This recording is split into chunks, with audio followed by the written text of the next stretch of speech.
Sometimes what wins a war is not strength, but a decision that seems wrong at the wrong time, yet turns out to be right. June 4th, 1942. The Pacific Ocean appears calm, but this silence is deceptive. The maps on the tables are covered with lines, arrows, predictions, and hundreds of plans. American commanders are working with all their might to stop the Japanese fleet circling an island. The name of this island is Midway. It looks like a small, ordinary spot. But soon, because of what will happen in the sky, it will become one of the most expensive places in history. You'll understand why I say most expensive later in the video. June 4th, 1942, 4:30 a.m. The first American planes take off. Torpedo bombers, fighters, reconnaissance aircraft. On paper, the plan looks good, almost promising. But there's a problem. The plan doesn't work under real combat conditions. The planes are flying at the wrong altitude, at the wrong time, and almost in the wrong place. Most pilots are aware of this. Inside the cockpit, everyone has the same question on their mind. Are we really doing the right thing? The air battles at Midway were not the kind of perfect plan story Hollywood loves. Quite the opposite. They were full of mistakes, missing information, and split-second decisions. And the interesting part is this. Some of the mistakes made by American pilots and some of the decisions made on the spur of the moment unknowingly determined the fate of the Japanese Navy in this battle. You'll see in a moment that while everything seemed under control at Midway, no one really knew what was going on. And it was precisely within this chaos that a few decisions made in the sky irreversibly changed the course of the Pacific War. So how were these decisions made, and why did they come at such a high cost? You're about to find out. The morning at Midway was officially filled with uncertainty and possibility for the Americans. The plans were not flawless. There was no clarity. But one thing was certain. The Japanese fleet had to be found and destroyed. Its exact location, however, was still unknown, placing American commanders and pilots under immense pressure. Dozens of maps covered the tables, each meticulously marked with plans and possibilities. While these plans looked flawless on paper, once the planes took off, nothing unfolded as expected. American aircraft launched in separate groups. Torpedo bombers flew low over the sea, dive bombers waited farther back for a signal, and fighter escorts were nowhere to be seen. Communication was broken. Timing was off. Each squadron seemed to be flying its own mission, with no real coordination in the sky. There were only planes heading toward the same target, unaware of one another. From the very beginning, the situation was especially dire for the torpedo squadrons. The TBD Devastators were slow, lightly defended, and essentially flying targets, and the pilots knew it. Inside the cockpit, silence and tension dominated. Everyone was thinking the same thing. What chance did these planes have against a modern aircraft carrier fleet? Amid all this uncertainty, silence, and tension, a clear and concise order came over the radio. Continue. Put yourself in that moment. No communication, no protection, flying in near silence, knowing enemy fighters could appear at any second. Would you continue the attack? Or would you turn back and say, this mission was flawed from the start? This is where the pilots' fears became reality. A large portion of the American torpedo squadrons were shot down before reaching their targets, and many never even had the chance to release their torpedoes. From above, these attacks looked unsuccessful, even pointless. The losses were severe.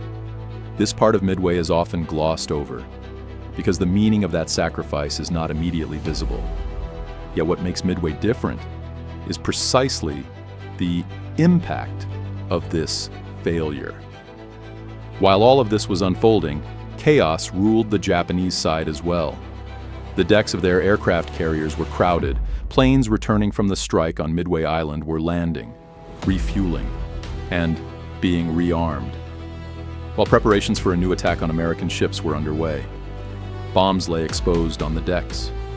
Torpedoes were lined up, Fuel hoses snaked across the surface. Everything was happening fast, but nothing was truly under control.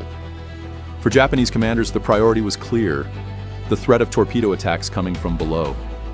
Fighter aircraft were pulled downward, and pilots kept their eyes fixed on the sea. Torpedoes could cripple a massive aircraft carrier in minutes. That is why the Japanese were always looking down. And this is where the irony of war begins. While nearly everyone was looking down, almost no one was looking up. American dive bombers recognized this gap and exploited it. They approached silently from above, emerging through the clouds while the chaos below opened a path for them. The pilots did not rush. They waited for the exact moment to act, fully aware that a single wrong move, even a second too early or too late, could destroy everything. It is important to understand one critical point here. This was not a planned sacrifice. No one deliberately said, "Let's sacrifice the torpedo squadrons." What happened was the result of mistakes, delays, and poor coordination piling up. But in war, intentions matter far less than outcomes. Now think about it again. If Japanese fighters had stayed high for just a few more minutes, if the carrier decks had not been so crowded at that moment, if the torpedo planes had never arrived at all, would Midway be remembered the same way today? And this is exactly where the heart of the story lies. Because at Midway, victory was not forged by a perfect plan. It took shape in a moment when control was lost. And now we are about to enter the few minutes that would change everything. The sky suddenly grew strangely calm. Japanese fighter planes were still chasing American torpedo bombers at sea level. When they looked up, they saw almost no movement. Thick smoke from the battle, clouds and wind, but no obvious threat. In that moment, Japanese crews and pilots began to breathe a sigh of relief. And it was precisely within this silence that a rapidly rising sound appeared. American dive bombers had arrived, advancing at speed. The American pilots had finally found what they had been searching for hours, perhaps even days. What they saw was perfect. The Japanese aircraft carriers were fully exposed, out in the open, their decks crowded with crew, aircraft, and ammunition. Planes were lined up wing to wing, fuel hoses still connected.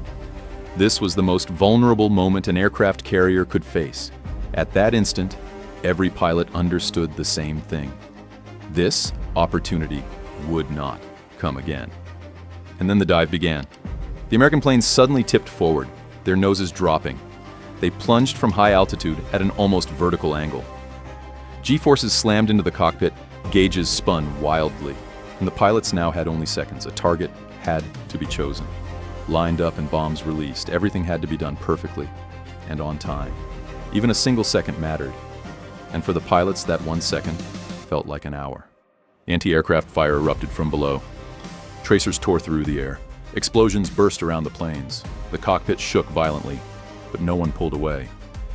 At this point, there was no room for hesitation, fear, or doubt. Any of those meant missing the target. Put yourself in that pilot's position.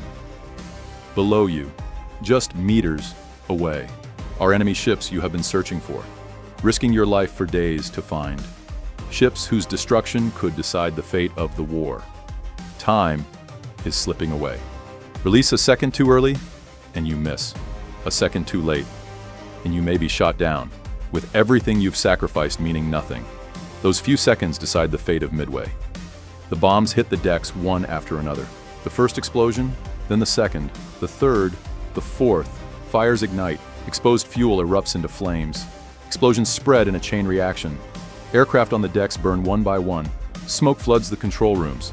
Panic spreads as crews rush in every direction. And now, saving these ships is almost impossible. One Japanese aircraft carrier is struck, then another. Within minutes, the ships that form the backbone of the Japanese Navy are knocked out of action. This is not a long battle. It is not a clash that lasts for hours. Everything unfolds in just a few minutes. And there is a crucial detail here. This outcome is not the result of a flawlessly executed plan. On the contrary, It is the direct consequence of all the chaos, mistakes, and seemingly failed attacks that came before. The desperate assaults by American torpedo squadrons, which appeared futile at the time, had actually weakened the Japanese defenses. This is the exact moment that marks the peak of Midway. Just minutes earlier, everything seemed to be under Japanese control. Then, in an instant, the balance shifts completely. As Japanese commanders struggle to understand what is happening, ships are burning, communications are collapsing, and chaos is spreading. And perhaps the most striking question is this: if those dive bombers had arrived just a few minutes later, or just a few minutes earlier, would Midway still be remembered today as the turning point of the war? What happened at Midway was far more than the victory of a single battle. That day, it wasn't just aircraft that fell into the Pacific. The Japanese Navy's offensive initiative fell with them. From that point on, it would be America, not Japan, that set the rules of the war.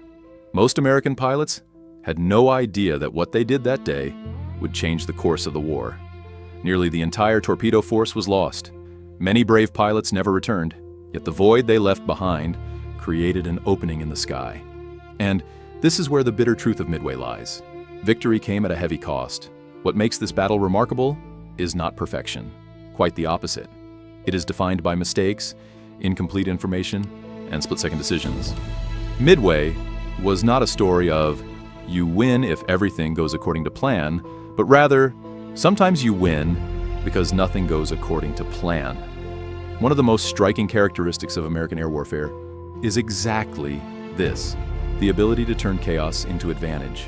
Now we have to ask ourselves, if the decks of the Japanese carriers had not been so crowded at that moment, if the American torpedo planes had arrived just a little earlier or a little later, would the course of the Pacific War have been the same? Probably not. After Midway, American air doctrine changed. Aircraft carriers became the center of naval warfare. Pilot training, escort concepts, and attack coordination were redefined. This transformation laid the groundwork for American air superiority that would continue throughout the Pacific. In fact, these principles are still fundamental doctrines applied by the U.S. Navy and the U.S. Air Force today. Perhaps the most important lesson of Midway is this: wars are not always won by the strongest, but by those willing to take the right risks at the right moment. And sometimes, what changes the course of history are decisions made in just a few seconds. In the next video, we'll take a closer look at how American aircraft turned this advantage into lasting dominance in the Pacific. Because Midway was only the beginning. The real story began after that. In the next video, we'll take a closer look at how American aircraft turned this advantage into lasting dominance in the Pacific. Because Midway was only the beginning. The real story began after that.